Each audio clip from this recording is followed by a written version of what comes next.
অন্তর্বর্তীকালীন সরকার বৈঠকের মাধ্যমে আওয়ামী লীগকে যদি নিষিদ্ধ না করা হয় তাহলে কিন্তু এই সাধারণ যে ছাত্র জনতা আছে এবং বিভিন্ন রাজনৈতিক দলের যে নেতাকর্মীরা আছে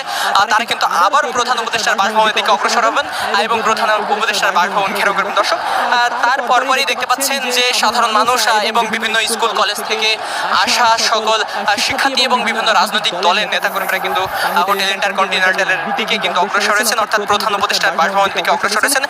এবং তার পরপরই দেখতে পাচ্ছেন হোটেল ইন্টারকন্টিনেন্টালের মোড়ে কিন্তু একটি পুলিশের শক্ত ব্যারিকেডের সামনে কিন্তু তারা অবস্থান করছেন, ঠিক রাস্তার সামনেই কিন্তু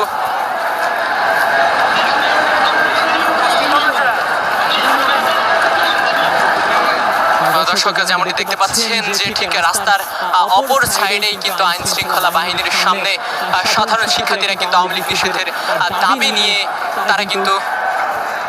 আন্দোলন চালিয়ে যাচ্ছেন।